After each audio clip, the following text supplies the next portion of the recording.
All right, we are here with Michelle Smith. She's the founder of Allez Fuel. She's a nutrition coach who believes that getting to know someone's lifestyle is really the key to getting them to their health or body composition goal. She really believes in looking at all aspects of someone's day-to-day life to build a plan that's actually realistic and flexible, which we're going to dive into. She is a precision nutrition certified coach and also has an M2 hormone health certification. So she really tries to provide an integrated approach. Michelle, thanks so much for joining us. Hey, thanks for having me, Jesse. So Allez Fuel, what does Allez mean? Ale means let's go in French. I'm a huge language fan all my life. And when I was traveling through Switzerland, I just remember hearing this phrase when I was going through my CrossFit phase of like, oh man, that's like that. I love it. It just stuck with me. So yeah, kept that phrase with me. Let's go. All right, I love it. We focus a lot on people who like to exercise and stay active. So I always like to ask people, if you could only do one form of exercise for the rest of your life, what would it be? I love this question. I actually like, I love running, but I'm not like a running person by competition or history. I just feel like running has always let me have both like the physical release, but also just like a mental release. So even if it's like, I just want to distract myself for a half an hour. Like I'm going to go take a run outside and just like enjoy the outdoors. So to me, like running has always given me, whether it's an actual workout, but also just maybe just like a mental de-stressor. And I've always kind of found it like that very reliable exercise option for me in that sense. Yeah, I totally get that. And it sounds like you're at least traveling in Switzerland. Do you travel a lot? Yeah. I've been to like 35 countries. And that's another reason just like I can run anywhere, right? Like if I don't have a gym to drop into or equipment, it's like I can always get outside and do some sort of like walking, running, jogging, something. Yeah, that's why I was asking if you travel. I also thought when I used to run a lot, one of my favorite things was to run in a new city because it was a great way to like just see more of it, and Yeah. so I feel the same way. Yeah, absolutely. So all right, let's dive into nutrition. A lot of different ways to think about nutrition. A lot of confusion I see from my clients. So first, who's the type of person you like to help the most with your nutrition coaching? I really like the busy professional. I think I have a lot of personal experience with this, so I ended up I think just attracting that type of client. And then I think just my toolbox of like how I can help that person just developed because that's who I interact with most. And usually that person's just like they're busy with their life, like they want to do a lot. They're invested in their career and other and more. And they see nutrition as just like this difficult thing that they don't have time for. And I really like to demystify that, break it down, like explain why it doesn't have to be an all or nothing approach. Expand their toolbox of like, there's other things you can do that isn't necessarily like the full extreme of what you're seeing on social media today in terms of nutrition. Yeah, that's great. A lot of stuff I want to break down there in 1 second. But I always like to start with some positives and just help people understand what's possible. So is there a recent success story you've had that can kind of explain why you like working with that busy professional? Yeah, I probably bring it back to like one of my very first successes, but it's something that I feel like I find quite frequently, like just throughout when I have these sort of breakthroughs with that young professional or just, professional client. I had this great conversation a couple years ago with a client who was like, I need to lose 50 pounds in 3 months. Like he was like short timeline, like a massive weight loss. And that's not really my methodology. Like I don't tend to do like, big weight loss very quickly. So I ended up like, at first I was like, I probably can't take this client on, but I ended up just like digging a little deeper. Like, why do you feel this way? What's going on? And, we ended up like having this great conversation of getting to his why and finding out that it was actually like 9 months from that point. He was going to his sister's wedding and he was in it. And there was going to be a lot of people there that were, he hadn't seen in, 17 plus years, and then you get to find out that like this goal weight is attached to this version of himself that he was still sort of holding on to in sort of like a when life was easier, when life was more fun, when I was around all these people that I really enjoyed. So anyway, we really worked through that and got to this place of like, there is a goal that's totally achievable. And I think it has a lot more to do with helping you feel more comfortable in your skin and sort of a progress photo sort of approach of like, how do you want to look and how do you want to feel in the suit that you're going to wear at the wedding? And I ended up like, I just feel like this was a good breakthrough, not just for him, but for me to understand, like, I don't want to just ask you what your goal is as a client. I want to understand why you have that goal to then help you better just sort of explain it and then achieve it. And not only did he like, he was so ecstatic, feeling good in his suit at the wedding, but a few months later, after that wedding, he wrote me back and just said he had sustained the weight loss, and he just was like really proud of himself for doing that. And it wasn't the weight that he started out with. So I think just understanding like how to not just stop at what a client is saying on the surface and saying, well, then do this and you'll get to that weight. I wanted to understand, and I'm going to carry this with me with all my client interactions, is like, tell me why. Tell me more about you and your lifestyle so we can better understand like where that goal came from. Because maybe the goal needs a little bit of tweaking. Maybe a just better understanding of like what you would have to give up to get to that. And maybe if that's not super appealing, we can redesign that and then walk backwards. So anyway, that just was like a really good experience that I feel like that's why consults to me are just so important, with better understanding like what are you trying to get to and how can I help you actually get to what I think you're actually saying. I think that's awesome. I think finding the why is really, really powerful. To me, we kind of take the same approach. And to me, once we find that why, I think it's really powerful because I think a lot of people come in with a very specific goal. But if you find the underlying why, like you talked about, it almost opens up so many more possibilities of potential ways to get there. And it gives a lot more freedom and flexibility. Whereas, and I'm victim of this myself. If I have a goal, I think, oh, there's only one way to get there. But if I like back up a little bit, I'm like, oh, maybe there's four ways to get there, and this third way is way more doable than the way I thought it was going to be. Yeah, absolutely. And if we're being honest, like we're all professionals in that sense of like you don't know what life's going to throw at you next week, next month, next 3 months. And I think having that flexibility to say like, okay, this approach is working right now, but I can do it this way too when I'm in this high stress period at work or something. Like if we don't have a variety of ways, if we don't kind of maintain that like open, kind of just open aperture as we're thinking about the approach, it can make it a really frustrating journey, which is not sustainable, right? No one's going to enjoy that if it's like there's only one way to get there. So yeah, I think it's really important to have that flexibility. Yeah, I want to dive into. You said the word sustainability a couple times or three times. I think that's really important because I find a lot of people. Not that I'm a nutrition coach, but a lot of people talk to me about their nutrition in our physical therapy sessions, and they might be successful with something for a very short period of time, but I find a lot of people aren't able to sustain it. Is that because they don't have that flexibility, or how do you find people are able to be sustainable? Yeah, I mean, sustainability to me is so key because at the end of the day, like I don't feel like my goal as a coach is to help you get to that one moment of happiness where you like see some weight on a scale. Because to me, that's insufficient. If it's not sustainable, then like I'm not doing my job as a coach. Where you at some point say, I don't need you, I've got this. Like I have all the tools I need to keep going. Like that should be the goal. So I find with my clients, like, or I mean, really, anyone when we have these conversations about nutrition, we see this similar theme of like they see a snapshot of someone, or maybe it's someone in person, or maybe it's like on the internet of what they think they want, and they end up wanting to just sort of like take on what that person is doing, which often for their lifestyle isn't sustainable. And some things I see often are like people who will just completely cut out a food group, for example, but maybe that food group has items in it that are like their favorite food, or it's something that brings them kind of a nostalgic feeling, or it's ethnically like some of these food items is like when you spend time with your family, they're at the core of your engagements. And to me, all of those pieces are nutrition. Like if you're going to be happy and enjoy something with people you love being around, that's nutrition. And that shouldn't be cut out of your life unless you truly want to. But the point is, like, if we don't consider like the person as a whole person and all the things that make them happy and make them who they are, we're not going to find the plan won't be sustainable. Won't be. It could maybe get them to an achievement, maybe like a certain weight loss goal or a certain competition goal. But at some point, they're going to be around that food that they crave and they love, or they're going to be around the people that they love being around, and that food is going to be present. And if you are always restricting and always keeping yourself away from those things that are making you happy, I mean, at the end of the day, like that's not an enjoyable nor a sustainable plan. Yeah, I couldn't agree more. I think that fits really well with like something we talk about with people about. A lot of people ask, almost everybody asks, like, what's the best exercise to do? And my answer always is, well, what do you like doing? Right? If I tell you that running is the best exercise for you, but you hate running, well, maybe you'll do it for a month and a half, but then you're not going to do that anymore. But if you love dancing, well, you're going to do that more often. So just go dance more.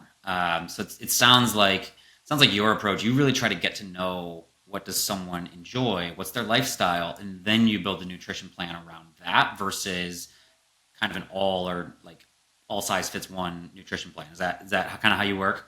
Yeah, absolutely. I mean, because at the end of the day, like I will pride myself on you saying in several years from now that like the changes that we made during our time together like have worked for you and continue to allow you to enjoy the things that you enjoy while also helping you achieve your nutrition goals instead of the I hit that goal weight and I kept it off for a few weeks, right? Like to me, that's just sad. Not that you can't do that or approach it that way for a specific desire, but that doesn't really fall in line with my methodology.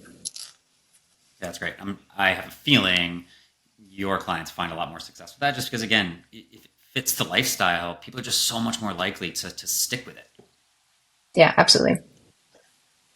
So there's tons of information out there about nutrition, and there's a new diet every month. There's a new philosophy every month. So what do you think is one of the biggest misconceptions or myths that you really love to bust when it comes to meal plans, nutrition, diets, questions people have, things like that? I love telling my clients that they never have to feel like they're cheating on a meal ever again. Cheat meal, bad food are terms that I don't use. And I love telling my clients, like, the Oreo is not bad. It's okay. Or like the, pasta that you had last night is not bad. Like, there's no bad foods and you're never cheating on your diet. So that's one thing I do like to set straight early is because I think, we've all seen the phrase makes sense for, I think, the way certain like templated diets have created like their success, right? I understand why that term started. But I think for me, I want people to see food as food. I want them to see food as this thing that can fuel them to do the work they want to do, to give them the happiness and the joy that they should have in life, but also to be the thing that gives them sustenance, makes them healthy, makes them feel the best they can be in their skin. So that might include like these items or meals that get that bad reputation of being, a bad food or a cheat meal. They're not. Like the focus is more on seeing your full intake of food. Like no one meal, no one item, no one cookie is going to derail your nutrition or make you unhealthy. And nor does it make you a bad person. So I try to just like full stop, all your food is food. And it's just how we approach the whole thing and make sure that it all has like kind of a place in your day-to-day life. Like, and anyway, keeping that kind of even keel on food is food. Yeah, it's great. So it sounds like you're really trying to empower people that you can make any choice you want. It can still fit in your plan. Yeah, yeah. I mean, if you're out with your friends and unexpectedly everybody's choosing to go to a place that like is going to be burgers and fries, but maybe you've previously been told that that's a quote unquote cheat meal, you're not doing anything wrong. And I like to make sure that we break down that mindset and that perspective of like you absolutely can enjoy a burger with fries with your friends or coworkers. Like we will figure that out, or we'll build that into your day or your week or your broader plan. So going back to the sustainability piece we were talking about, why do you think that message or that approach helps people be more sustainable than maybe say like talking about a cheat meal or don't eat this type of food or things like that? I think I found that like the guilt trip that people can have after eating something can be so detrimental, not only in the moment, but just like long term and how they approach nutrition, how they feel about themselves, their body, their just sort of like their confidence.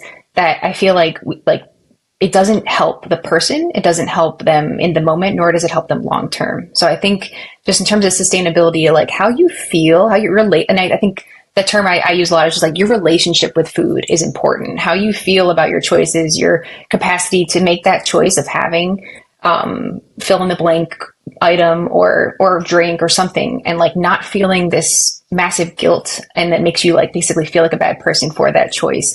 To me is really important. Like I want you to like know that you can have that and it's not over. It's not this is not the end of the nutrition plan and you have to like drive off the road. I think someone early on in my nutrition education, like when I was learning how to coach, they told me like one key thing we as adults know is that like if you're driving and you hit a pothole, it's a bump, right? Like you hit something, you just have to keep driving. You have to keep going. They're like, you wouldn't drive off the road and be like, I'm just leaving this car. I don't even want it anymore, right? Just because I hit a pothole. It was like, just take it as hitting a pothole or a bump. Like you have to keep driving. You don't drive. You don't go pull over and like quit.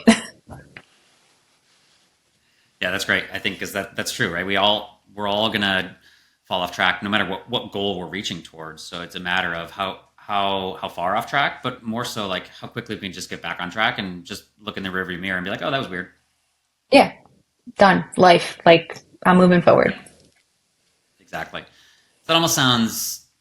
I think a lot of people, when they think about nutrition or diet, they almost dread it. They're like, oh, I have to do this thing coming up, and I have to work with this nutrition coach, and I have to change this. And there's a really negative sense around nutrition, diet, meal plan, things like that. It almost sounds like you try to flip that and make people almost look forward to it, or maybe be positive about their changes. Is that something you think about? Yeah, and I think like not even just positive, but like making those tweaks feel more achievable.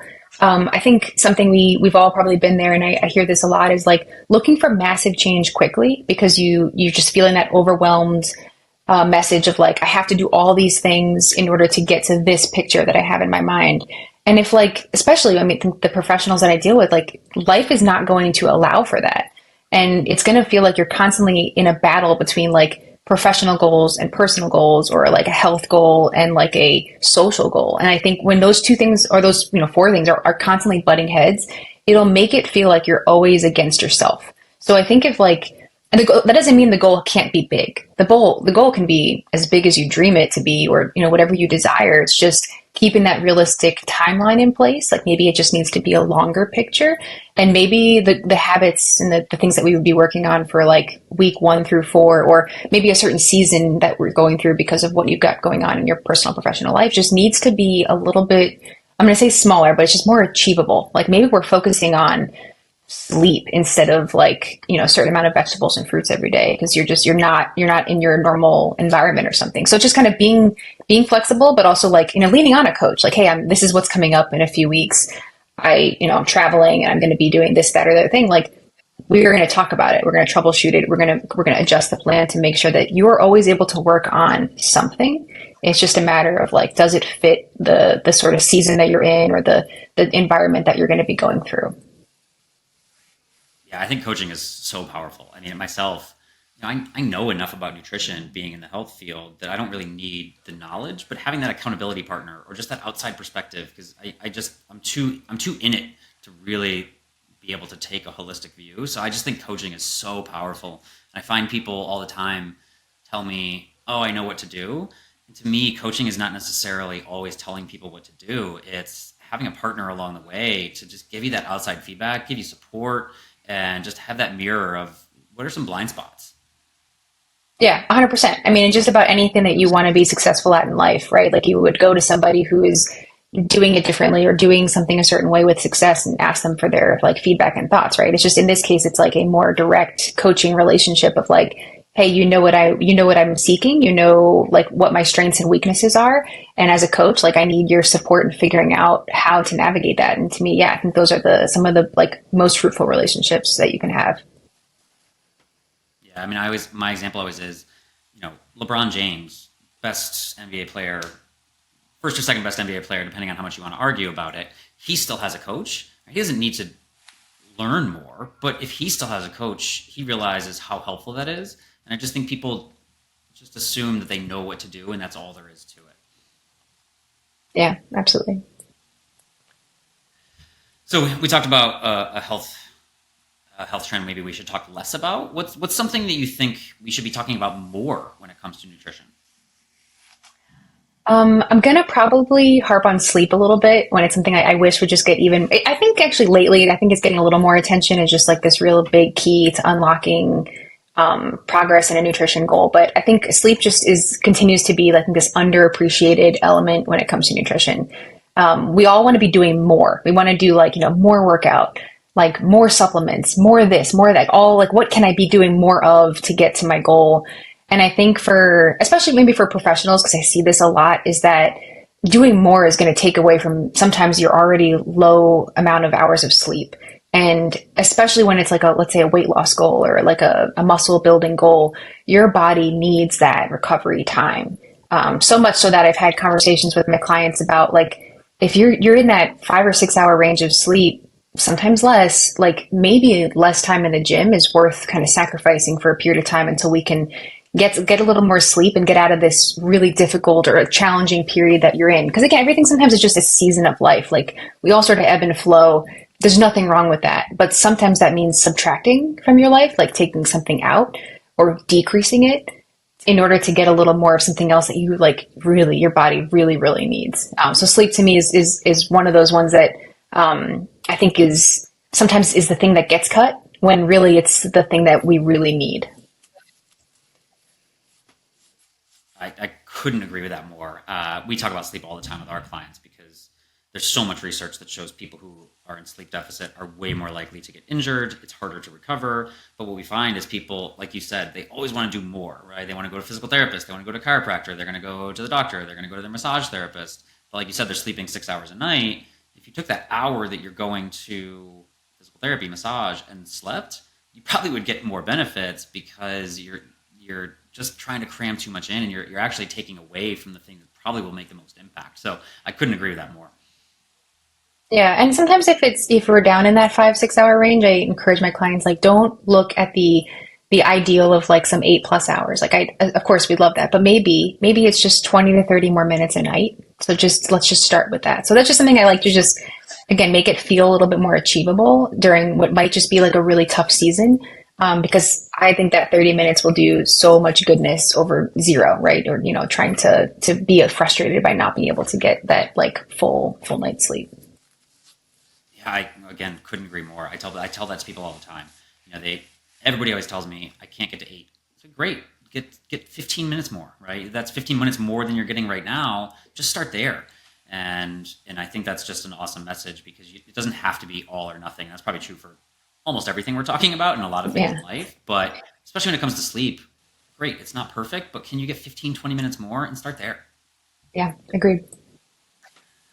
So I think getting started is often the hardest part. What's one thing people can start doing today to reach their health goal, their nutrition goal, their fitness goal, body composition goal, whatever goal they have?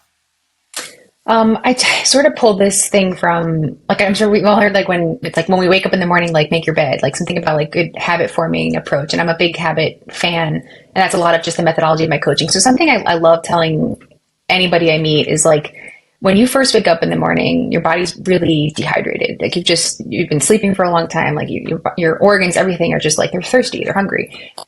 If you could just start your morning off within 30 minutes of waking with 8 ounces of water, like you're just doing one thing right away for you, for your health, for your body. And even if that is the only thing that is done throughout the day that you feel like was for you, it happened first thing in the morning and you could do it, like you can make that sort of commitment to yourself right away. And again, I say 8 ounces because you could just put the glass by your bed the night before and like it's there in the morning. So trying to make that environment of making that a really easy habit so that commitment to you is like, is so, it's so achievable ideally in that moment. So anyway, water first thing in the morning within 30 minutes of waking, before coffee, before anything else, just doing that one thing for yourself.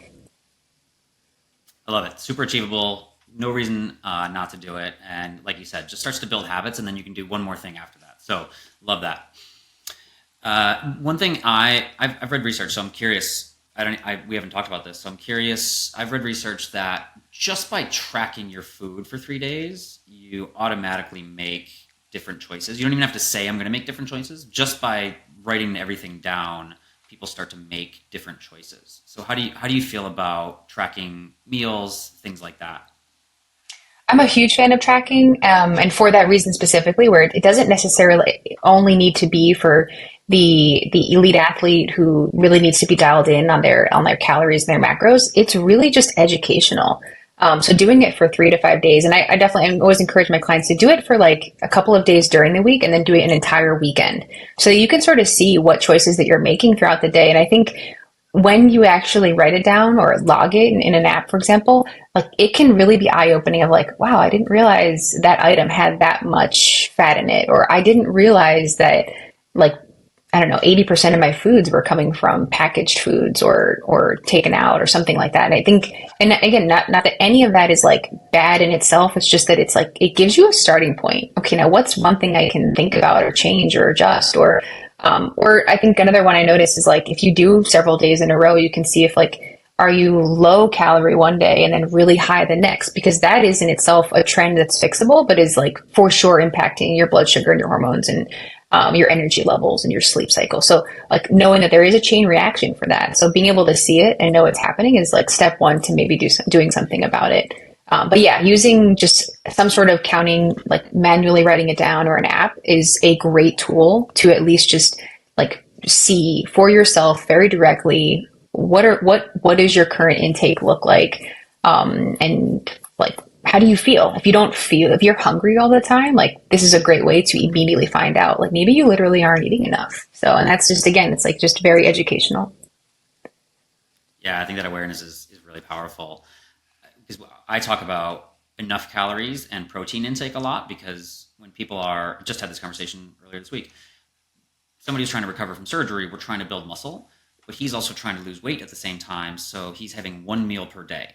And so I was like, that's not you're not going to build muscle with one meal a day. It's really hard to recover from surgery, lose weight at the same time, build muscle. These things aren't all there. And then, so a lot of people, I'll say, we're trying to build muscle to get you stronger, recover your tendon. Are you getting enough protein? Every single person says, yeah, I'm getting plenty. I'm like, cool, just track it for 3 days and tell me how much you're getting. 90% of the time they come back and they're like, wow, I didn't have no idea how little protein I'm eating. And I'm like, that's why we track. Yeah, absolutely. And especially for the examples you gave of like needing to recover from an injury and even the act of losing weight, like absolutely we need that protein to be up and consistently up. So like yeah, using it as a tool to just see that off the bat is critical. So this has been great. So what's one message you want to leave people with? I think my just again that biggest like takeaway in terms of how I approach my clients and the things I like to talk about all kind of center on this idea of like it's important to be willing and be able to adjust your plan to fit your lifestyle, not turn your lifestyle like upside down to achieve some sort of end result or to do some sort of plan that is fitting somebody else's lifestyle. So if it looks sexy and cool online or like somebody at the gym that you know and is really successful, that is probably because it's working for them. And I think I want people to take away from that like there is something that will work for you. There is absolutely a plan and an approach that will fit your lifestyle and get you to where you want to be. And I think having that really honest talk with yourself about like what you're willing to do and what you're not willing to do is really important to saying like, this is what's going to work for me and my lifestyle to get to my goal instead of just kind of trying to copy paste what someone else is doing. So I think there's a lot of benefit to just having that honest conversation with yourself when it comes to a nutrition plan and seeing nutrition wholly as not just food, right? There's so much more to this to make sure that like you as a person can sustain it, can enjoy it, can benefit from it, and that it's going to do good things for your life, not add stress. I love that positive approach. This has been awesome, Michelle. So if people want to find out more information, potentially work with you, or just see more about kind of what you're doing, where can people find you? You can reach me directly on Instagram at Allez Fuel, or shoot me an email, Michelle at allezfuel.com, and I'll definitely get back to you. And for those of us that don't speak French, ALLEZ, fuel. Thanks. All right, Michelle, thanks so much for your time. No, thank you. I appreciate it, Jesse.